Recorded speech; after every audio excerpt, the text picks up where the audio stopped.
글로벌 증시의 주요 변수들을 통해서 투자 인사이트 얻어보는 시간입니다. 도움 말씀에 정나영 과장과 함께합니다. 안녕하십니까? 안녕하세요. 자, 오늘도 또 세 가지 토픽을 준비해 주셨을 텐데 하나씩 간단히 먼저 설명해 주실까요? 네, 우선 세 가지 토픽을 좀 미리 말씀을 드리면 첫 네. 번째는 미국과의 무역 협상, 그리고 두 번째는 이번 주 미국 연준의 금리 결정, 그리고 세 번째 빅테크 기업들의 실적 발표가 있겠습니다.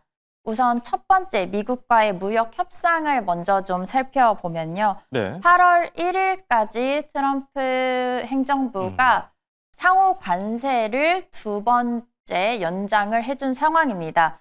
그렇기 때문에 이 8월 1일 전에 무역 협정을 체결하는 것이 전 세계 국가들의 좀 주요 관건이다, 관심사다라고 보여지는데요. 네. 오늘 새벽에도 또 뉴스가 나왔죠. 지난주에 일본, 인도네시아가 추가로 무역 협정을 체결을 했고요. 그리고 오늘 새벽 미국과 EU 간의 무역 협정도 체결이 그렇죠. 됐습니다. 특히 이 EU 전체로 보면 미국과의 교역액이 가장 많은 지역이다라고 할 수 있습니다. 그렇기 때문에 일단 오늘 새벽 EU와의 무역협정 체결 소식이 주 초반에 글로벌 증시에 긍정적인 영향을 끼칠 것이다라고 예상을 해볼 수가 있겠고요. 네. 주 중반부터는 그렇다면 앞으로 8월 1일 전에 미국과의 무역협정을 체결하지 못한 국가들, 체결하지 못할 것으로 또 예상이 되는 국가들을 중심으로 또 오히려 그들의 수출주에 있어서는 악재로 작용할 가능성이 높겠습니다.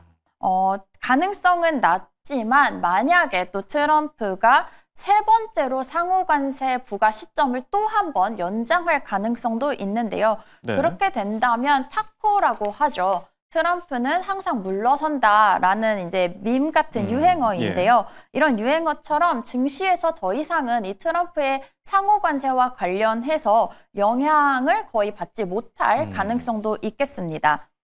지난해 미국의 수입 상위 10개국을 좀 살펴보면요. 네. 제가 회색으로 미국과 이미 무역협정을 체결한 국가 또는 지역을 좀 표시를 했고요. 아직 체결을 하지 않은 국가들을 파란색으로 표시를 했습니다. 그러면 미국 입장에서 봤을 때 어떤 나라들과 우선 무역협정을 체결하는 것이 좋을까라는 것을 저희가 미리 알 수 네. 있는데요. 이상하게 1, 2, 3위가 아직 파란색인 것. 그러니까 그렇네요. 무역협정을 체결하지 않았다라는 것을 확인하실 수가 있는데요. 여기에는 이유가 있습니다. 트럼프가 애초에 미국의 이런 상호 관세 정책을 펼치기 전에 사실 멕시코와 캐나다에는 미리 좀 압박을 가했고요. 네. 이렇게 멕시코, 캐나다, 미국과는 우리가 USMCA라고 하죠. 협정을 미리 체결을 함으로써 4월에 첫 번째 상호 관세를 발표를 할 때 이들 국가를 제외를 시켰습니다.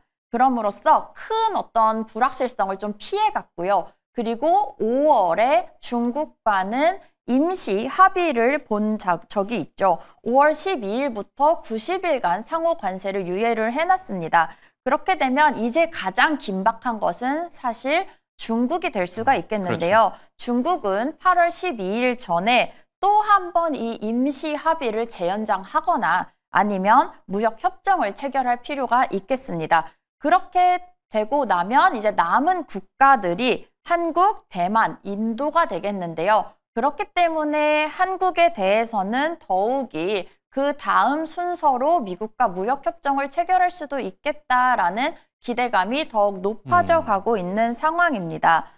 일본과 EU가 앞서서 지난주 그리고 오늘 새벽에 각각 15%의 기본 관세율로 합의를 하는데 성공을 했기 때문에 한국 역시도 무역협정을 체결한다라고 한다면 가장 중요한 것은 지금 시장의 기대가 15%입니다. 그렇기 그렇죠. 때문에 15%의 관세율로 협정을 체결을 하는가가 중요하겠고요. 또 이제 협정을 한다라고 했을 때 일본, 필리핀, EU 이런 국가들의 사례를 보시면 아시겠지만 미국에 대한 어떤 수입 아니면은 투자를 약속을 했습니다. 그렇다라고 했을 때 우리나라는 그러면 어떤 것을 내어줄 것인가라는 측면에서 미국으로부터 어떤 걸 수입하거나 아니면 미국에 어떤 투자를 한다라고 결정을 하는지 역시도 관심사가 되겠습니다. 네. 첫 번째 변수로 무역 협상, 상호간세 데드라인까지 얼마 남지 않은 상황에서 첫 번째 변수를 좀 꼽아주셨고요. 두 번째 변수로는 FOMC 회의를 짚어주셨는데 사실 뭐 금리 동결은 기정사실이고 지금 파월 의장의 발언이 더 중요하지 않을까 이런 얘기들이 또 월가에서 나오고 있거든요. 이번 FOMC 회의의 관전 포인트는 또 어떤 게 있을까요? 네, 맞습니다. 앞에서 말씀해 주신 것처럼 사실 이미 ECM이 페드워치로 봤을 때 시장에서는 7월 금리 동결을 97% 이상으로 기정사실화하고 있습니다. 그렇기 때문에 시장의 이제 관심사는 그러면 연내에 한 번 또는 두 번 정도 금리를 인하를 할 것으로 예상이 되는데 과연 그 시작이 언제가 되는가가 가장 관건이다라고 보여집니다. 특히 그러면 이 금리 인하를 재개하는 시점이 9월인지 12월인지에 대해서 파월 연준 의장의 어떤 기자회견을 통해서 그 힌트를 얻으려고 하는 심리가 작용을 하겠고요.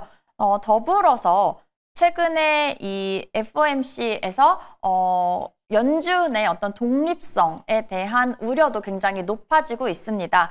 그 이유는 트럼프가 이 연준으로 하여금 계속해서 금리를 인하를 해라라고 압박을 하면서 그렇게 하지 않을 경우에 파월 연준 의장을 해임할 수도 있다라는 굉장히 강도 높은 압박까지도 가하고 있기 때문인데요. 이와 관련해서 혹시나 파월 연준 의장이 또 어떤 입장을 비치는지도 또 관심을 가져볼 필요가 있겠습니다. 더불어서 사실 이 7월 FOMC에서는 금리 동결이 이미 기정사실화되어 있기 때문에 추후 금리 인하를 얼마나 할 것인가가 또 관건이다라고 말씀을 드렸는데요.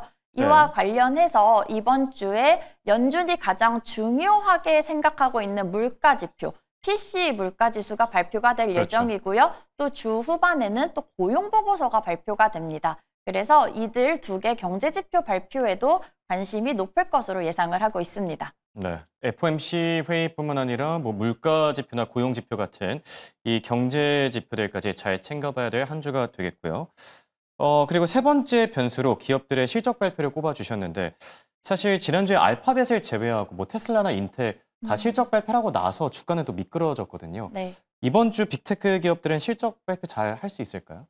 네, 이번 주 굉장히 큼직한 기업들의 실적 발표가 예정이 되어 있는데요. 단순히 실적, 2분기 실적이 좋은가 뿐만 아니라 시장에서는 다음 실적, 향후 뭐 3분기라던가 아니면 2025년 하반기 실적, 또 더 나아가서는 2026년에 대한 어떤 수주 상황, 수요, 뭐 실적 가이던스 등을 모두 확인하려고 하는 욕구가 굉장히 높아져 있는 상황입니다. 그 이유를 좀 살펴보면 최근 특히 7월 들어서 미국의 증시에 특별한 호재가 없음에도 불구하고 이 AI 수요가 이제는 고성장을 멈출 것이다라고 했던 우려에서 그렇지 않다. 여전히 수요가 굉장히 높은 수준의 성장을 이어갈 것이다라는 기대감과 함께 이 빅테크 기업들의 주가 강세가 미국 증시를 모두 견인하는 모습을 보여줬습니다. 그로 인해서 지금 미국 증시, 나스닥 종합지수, S&P 500 지수가 7월 중에 계속해서 최고가를 여러 번에 걸쳐서 경신하는 모습이 나타나고 있고요. 이에 따라서 시장에서는 자연스럽게 고평가 우려도 높아져 있는 상황입니다. 이렇게 실적 시즌 때마다 이렇게 고평가 우려가 높아져 있다라고 한다면 시장에서는 단순히 과거 실적이 아니라 앞으로의 실적도 좋을 것인가를 확인하려는 욕구가 더 높아지게 되는데요. 그렇기 때문에 지난주에 실적을 발표한 기업들의 경우에 2분기 실적이 좋았다 하더라도 향후 가이던스가 안 좋거나 아니면 조금이라도 어떤 코멘트에 있어서 좀 안 좋은 코멘트가 나왔다라고 하면 주가가 그 직후에 내림세를 보이는 경향이 나타났습니다. 그런 경향은 이번 주 빅테크 실적의 기업에도 똑같이 적용이 될 가능성이 높다라고 보고 있고요. 더군다나 이 마이크로소프트 그리고 메타 그리고 아마존 같은 경우는 전 세계 AI 시장에 가장 큰 투자를 하는 기업이기도 합니다. 그렇기 때문에 이 AI 시장의 고성장이 계속될 것인가와 관련해서 중요하겠고요.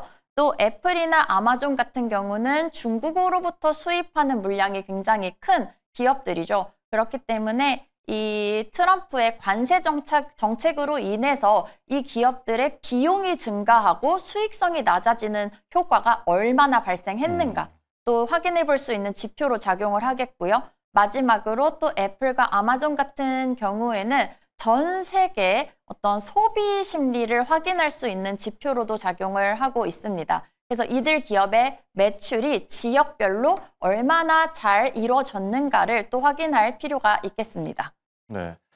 이번 주 글로벌 증시의 주요 변수로 FOMC 무역협정 그리고 또 빅테크 기업들의 실적 이렇게 세 가지를 짚어주셨는데 우리 증시는 또 어떻게 보고 계신지 궁금하거든요. 새 정부 출범 이후 강하게 치고 나가던 증시가 최근 들어서는 좀 잠시 쉬어가고 있는데 이번 주는 잘 갈 수 있을까요? 네, 사실 이번 주에 가장 큰 관건은 결국 한국, 미국 간의 무역협정 체결과 그렇죠. 관련된 소식이다라고 생각을 합니다.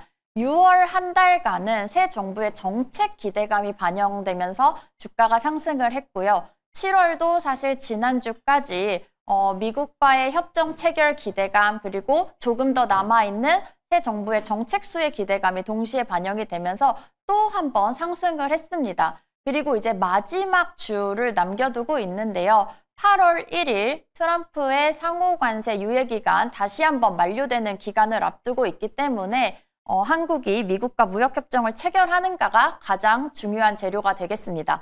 하지만 오늘 하루만 놓고 본다면 우선 EU가 무역협정을 체결했기 때문에 그러면 그 다음 타자는 한국일 수 있겠다라는 기대감과 함께 오늘 하루만큼은 이 무역협정과 관련된 소식들이 좀 호재로 작용할 것이다라고 예상을 하고 있고요.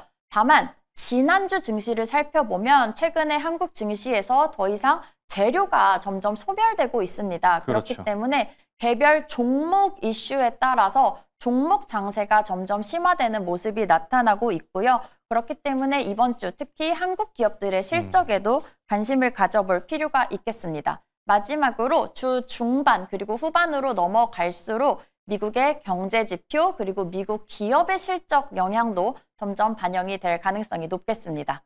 네. 이번 주에는 뭐 국내보다는 글로벌리 재료들이 워낙 많은 만큼 국내 증시에도 좀 훈풍이 들어오기를 기대해 봅니다. 지금까지 도움 말씀에 우리투자증권의 정나영 과장과 함께했습니다. 감사합니다. 감사합니다.